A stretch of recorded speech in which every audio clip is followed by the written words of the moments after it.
وہ مضمون لکھتا ہے تو دنیا بھر میں کروڑوں لوگ اسے پڑھتے ہیں۔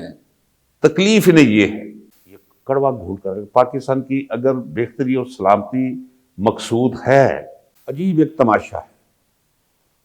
السلام علیکم ناظرین اکرام، میں ہوں آپ کا میزبان خواجہ آصف بٹ۔ آپ کو سن کر یقیناً حیرت ہوئی ہوگی کہ نام نہاد نگران حکومت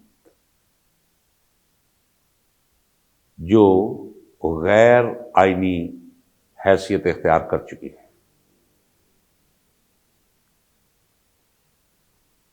اس حکومت نے 5 وزراء پر مشتمل ایک کمیٹی قائم کی ہے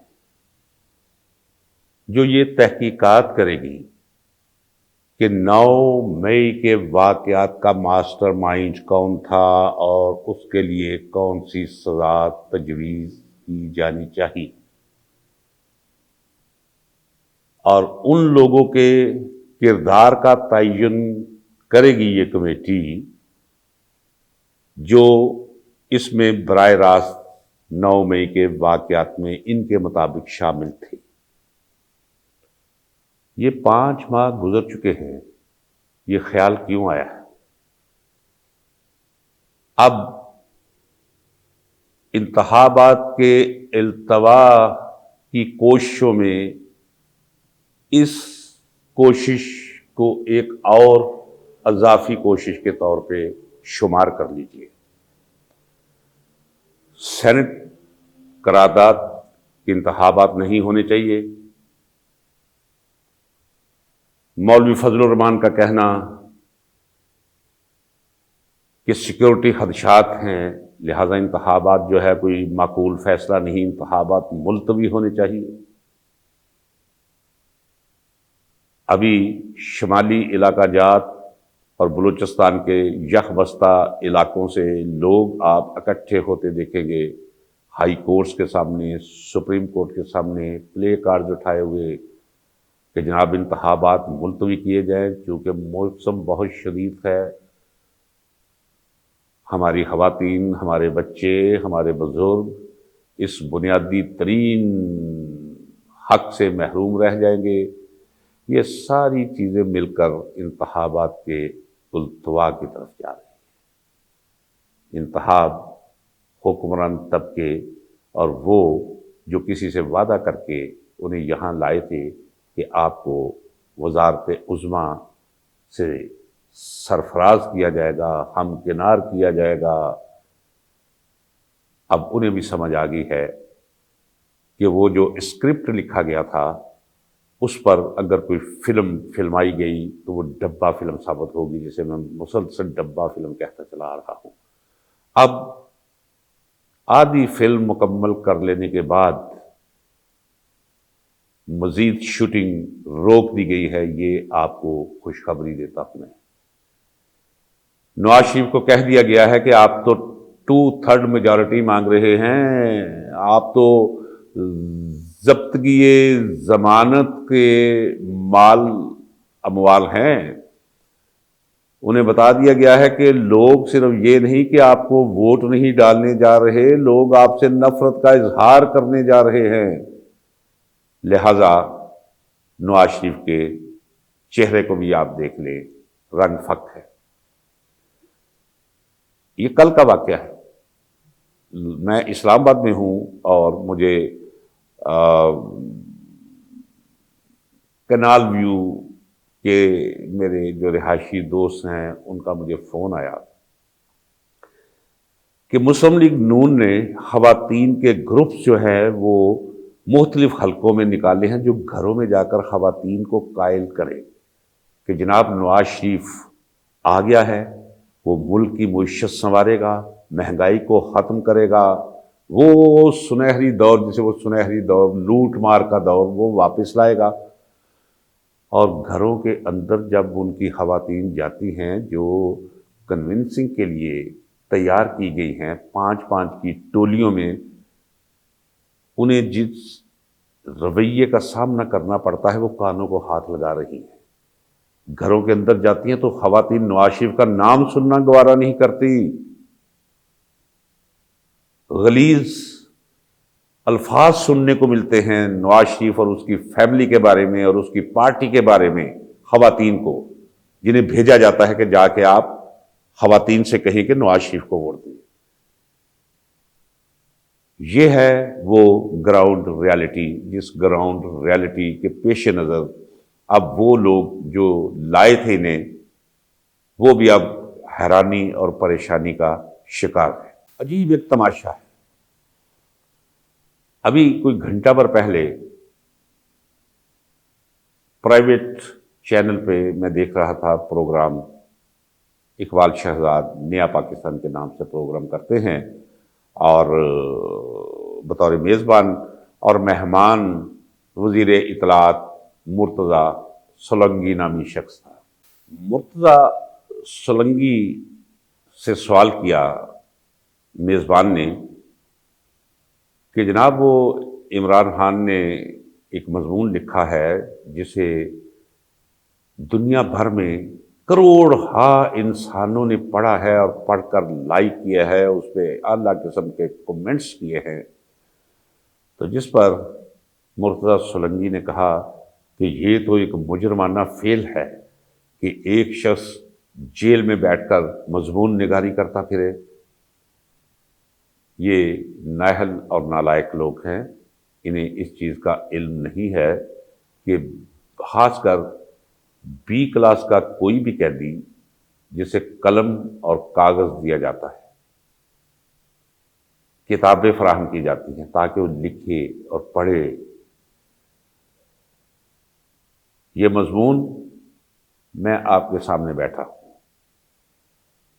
مجھے جنرل ضیاء الحق کے دور میں 25 سال ایک مقدمے میں سزا ہوئی اور 14 سال دوسرے مقدمے میں سزا ہوئی، اور 39 سالہ قیدی کی حیثیت سے، لیکن یاد ہے کہ اس سے پہلے سزائے موت ہوئی تھی مجھے ملٹری کورٹ سے۔ جرم میرا یہ تھا کہ میں آئین کی بالادستی اور قانون کی حکمرانی چاہتا تھا اور ملک سے ماشاء اللہ کا خاتمہ چاہتا تھا۔ میں نے برسات کے موسم میں چونٹیوں کو اگانے والے پروں میں سے بھی ایک پر نہیں توڑا تھا، کسی کے گریبان تک ہاتھ نہیں بڑھایا تھا، کسی کو دشنام ترازی نہیں کی تھی، لیکن مجھے سزائے موت دی گئی، جو سزائے موت بعد میں عمر قید میں بدل دی گئی۔ 25 سال وہ اور 14 سال KPK کے بریگیڈیئر صاحب نے مجھے سزا سنائی تھی۔ تو 39 سال قید لے کر جب میں پہلے میاں والی جیل میں پہنچایا گیا تو وہاں میں نے آج سے دہائیاں پہلے کالم نگاری کا آغاز کیا۔ جیل سے میں کالم لکھا کرتا تھا، روزنامہ جنگ کے پتے پر بھیج دیا کرتا تھا، اور میرا کالم فرسٹ ہاف پہ یعنی عدالتی صفحے کے ماتھے پر شائع ہوا کرتا تھا اور لوگ پڑھا کرتے تھے۔ حالانکہ وہ ماشاء اللہ کا دور تھا، جنرل ضیاء الحق جیسا حکمران تھا جس کا جمہوریت اور آئین کے ساتھ دور کا بھی تعلق اور واسطہ نہیں تھا۔ تو یہ بظاہر اپنے آپ کو آئین کی پابند حکومت بھلے نگران سے ہی کہتے ہیں، اور انہیں اعتراض ہے کہ عمران خان نے وہ مضمون کیوں لکھا۔ ان کے پیٹ میں درد اس لیے اٹھ رہا ہے کہ وہ ٹویٹ کرتا ہے تو کروڑوں لوگ اس ٹویٹ پہ ریئیکٹ کرتے ہیں پازیٹیولی، وہ مضمون لکھتا ہے تو دنیا بھر میں کروڑوں لوگ اسے پڑھتے ہیں۔ تکلیف انہیں یہ ہے، شاید انہیں یہ بھی علم نہیں، کبھی کتاب انہوں نے پڑھی ہو تو انہیں پتا ہو نا، کتاب کے ساتھ تعلق ہو تو انہیں علم ہو کہ دنیا میں جو بڑی بڑی کتابیں لکھی گئی ہیں، مقبول ترین مؤثر ترین کتابیں، وہ جیلوں کی بیرکوں اور پھانسی کی کوٹریوں میں لکھی گئی ہیں، چونکہ ان کا نہ علم سے تعلق ہے نہ آگاہی سے تعلق ہے، سب تباہ یہ جہالت ہے، اور ان کی جہالت ہی ہے جو انہیں عدم مقبولیت کے گھاٹ اتار رہی ہے۔ عمران خان وہ جیل میں ہو تو 1.25 ہے، باہر ہو تو شاید 1 سیر ہو۔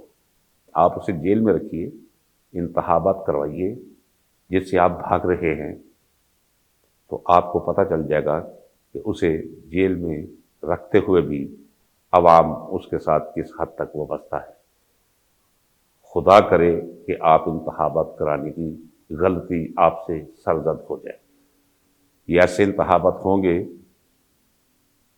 کہ ڈبے کھل کر ووٹ گنے جانے سے پہلے ہی دنیا سے مراد صرف پاکستان کے عوام نہیں، پوری دنیا کا میڈیا اس کی نظر ہوگی انتخابات پہ۔ پولنگ سٹیشنز پر ہی فیصلہ ہو جائے گا جب لوگ جوش و خروش کے ساتھ عمران خان کو ووٹ ڈالنے آئیں گے۔ آپ کو کوئی شخص نظر نہیں آئے گا جو دعویٰ کر سکے پولنگ سٹیشن پر کہ میں نون لیگ کو یا کسی اور جماعت کو ووٹ ڈالنے جا رہا ہوں۔ آپ بھی انتظار کیجئے، میں بھی انتظار کرتا ہوں۔ دیکھیے کہ بالادست اور حکمران اور طاقتور حلقے اس ملک کو کس سمت لے جائیں گے، بربادی کی طرف یا سالمیت کی طرف۔ اگر اس ملک کی بہتری درکار ہو فیصلہ سازوں کو، تو یہ ایک بہترین موقع ہے۔ فوج متحد اور سالم پاکستان کے لیے بہت ضروری ہے، یہ میں دیانتداری سے کہتا ہوں اور محبت سے کہہ رہا ہوں۔ مجھے کوئی اس میں وہ بات نہیں ہے کہنے میں۔ فوج کی وجہ سے یہ پاکستان متحد ہے۔ مختلف خیالات کے حامل اس ملک، مختلف نسلیں، مختلف عقیدے، مختلف فرقے، مختلف قومیشتیں، فوج سے متحد کیے ہوئے ہے اکیلے، زور کے ساتھ، طاقت کے ساتھ۔ لیکن اگر زور اور طاقت کے علاوہ ایک محبت کا عنصر چاہیے اس میں، تو وہ عمران خان فراہم کر سکتا ہے۔ کیا ہی اچھی بات ہو کہ ہمارے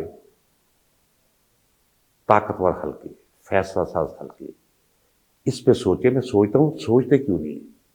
بھئی کوئی گاؤں ایسا بتا دیں جہاں عمران خان نہیں، کوئی گلی ایسی بتا دے، کوئی صوبہ ایسا بتا دے، کوئی شہر، کوئی تحصیل، کوئی قصبہ، کوئی گاؤں جس میں عمران خان موجود نہیں۔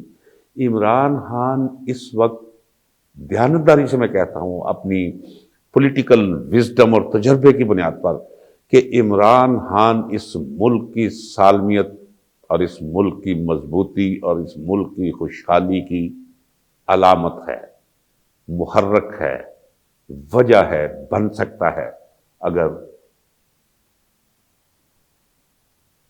ہمارے طاقتور حلقے اس بات کو سمجھ پائے۔ تو ایک ہی راستہ ہے، عمران خان سے جھوٹے مقدمات ختم کیے جائیں، غیر جانبدارانہ انتخابات کروا دیے جائیں۔ یہ کڑوا گھونٹ کر پاکستان کی اگر بہتری اور سلامتی مقصود ہے، طاقتور حلقوں کو، اسٹیبلشمنٹ کو، تو کڑوا گھونٹ پی جائیں، حلق سے نیچے کر لیں، بہتری کی راہ نکل آئے گی۔ منصفانہ اور غیر جانبدارانہ انتخابات کروا دیں، آپ دیکھیں گے کہ پوری پاکستانی قوم عمران خان کے ارد گرد جمع ہو کر ایک مضبوط پاکستان کی ضمانت دے گی۔ یقین نہ ہو تو تجربہ کر کے دیکھ لیجیے گا۔ خدا حافظ۔